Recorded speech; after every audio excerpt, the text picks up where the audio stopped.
Quick question. When I say the name Lemuel Gulliver, what instantly pops into your head? You're probably picturing a giant tied down on a beach by an army of tiny people, right? Or maybe you just remember a really fun, whimsical, family-friendly adventure movie from your childhood. Well, hold on to your hats, because today, in this explainer, we're unmasking the original literature to reveal the true, shocking nature of Jonathan Swift's legendary masterpiece. Okay, let's dive into this, because there is a massive, and I mean massive, difference between the modern myth most of us are familiar with, that sanitized, lighthearted children's tale, and the actual 1726 reality. Swift's original book was actually a furious, deeply misanthropic, and highly controversial political satire. It was absolutely never intended to be a bedtime story for kids. Just how far from a fairy tale was it? Well, just listen to how the 19th century Victorian novelist William Makepeace Thackeray reacted to it. He judged the book as filthy in thought, furious, raging, and obscene. That pretty firmly shatters the fairy tale illusion, doesn't it? Swift's text was unapologetically dark, and its whole goal was to provoke and challenge the society of his time. So, to really get this, here's our roadmap for today's explainer. We're going to systematically unmask this text by looking at why it's not just a kid's story, mapping out the 4 bizarre voyages, seeing how Swift totally flipped the travel genre, uncovering the searing political satire, following Gulliver's descent into complete misanthropy, and finally looking at Swift's lasting cultural legacy. Not just a kid's story, the 1726 reality. To grasp the sheer impact of this book, we've got to rewind the clock to the historical context of its explosive initial release. The year was 1726. Jonathan Swift, an Anglo-Irish writer and clergyman, actually published the book anonymously. Why all the secrecy? Because he genuinely feared severe prosecution. The content was so dangerously anti-government and critical of English society that even his initial publisher was terrified, to the point where they secretly censored and altered parts of the text before printing it, completely against Swift's wishes. Section 2. The 4 Bizarre Voyages. Mapping the Satire. Before we can start decoding the underlying satire, we really need to establish the physical map of Gulliver's adventures. Most pop culture adaptations kind of just stop at Destination 1, but there are actually 4 major stops. First up, Lilliput, the famous land of tiny people.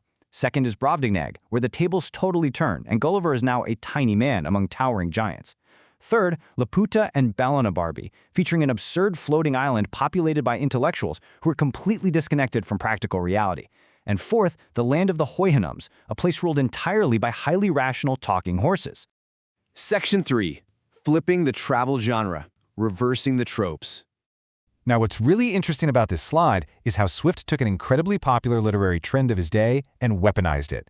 Back in the 18th century, travel journals, think Daniel Defoe's Robinson Crusoe, were all the rage. But Swift completely reversed every single trope. In typical travel literature, the European explorer is the civilized hero among so-called savages. But in Gulliver's travels, the Englishman is revealed to be the savage. Typically, European clothing is this ultimate sign of civility, right? Well, for Gulliver, clothing is just a superficial layer hiding his true beastly nature. And while traditional literature showed firearms bringing order to wildlands, Swift portrays guns as disgusting, totally barbaric instruments. To see this brilliant reversal in action, just consider Gulliver's meeting with the giant king of Brobdingnag.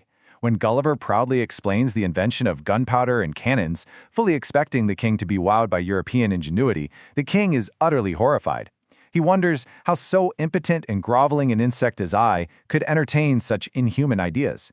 This reaction proves Swift's subversive point. What Europeans called civilization was, at its core, horrifically violent. Section 4. Searing Political Satire. Mocking 18th Century England. Swift didn't just mock human nature in general. He actually embedded deep political allegories to mock specific institutions.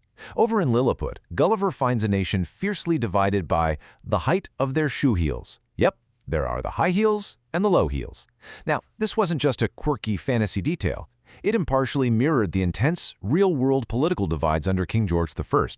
The high heels represented the Tories, who leaned conservative and supported the Crown, while the low heels represented the Whigs, who leaned liberal and supported greater parliamentary power. Swift is basically showing us how incredibly petty our partisan divisions can look from the outside. And it gets crazier. The Lilliputians are also fighting this brutal, deadly war over whether to crack a soft-boiled egg on the big end or the little end. The big Endians versus the little Endians. This ridiculous egg fight was Swift's absolute genius way of highlighting the absurdity of the centuries-long, bloody religious wars between Catholics and Protestants. He's illustrating that, tragically, human beings are perfectly willing to slaughter each other over the most trivial differences.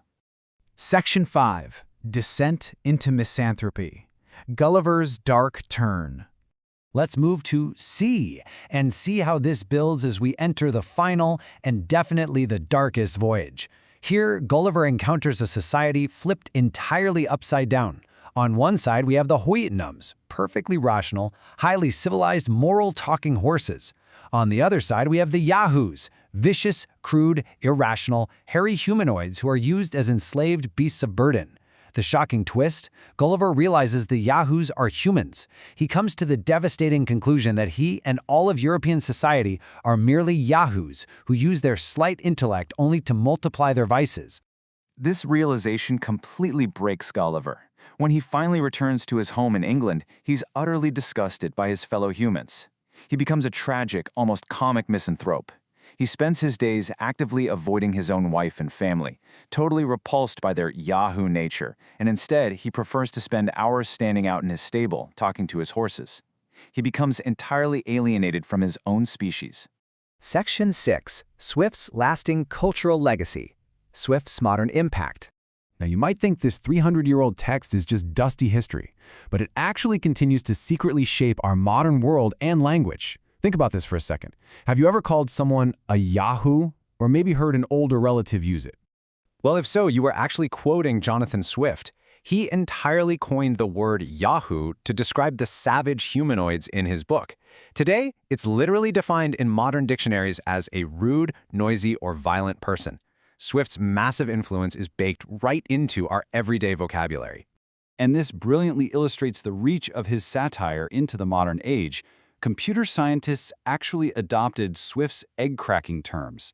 In tech architecture, Big Endian and Little Endian are the actual, literal terms used to describe the two possible ways of laying out bytes of data in computer memory. The pioneer who coined this tech usage chose these terms as a deeply ironic nod to engineers fighting trivial, holy wars over system preferences. It's like a giant inside joke stretching across 3 centuries. So as we wrap up this explainer, I want to leave you with a provocative thought. Look around at our political divides, our internet arguments, our modern world. Are we still the Yahoos Jonathan Swift described 300 years ago, merely masking our absurdities and primal behaviors behind modern technology? It's a fascinating question, and one that I really hope leaves you eager to dive into the original, furious pages of Gulliver's Travels for yourself.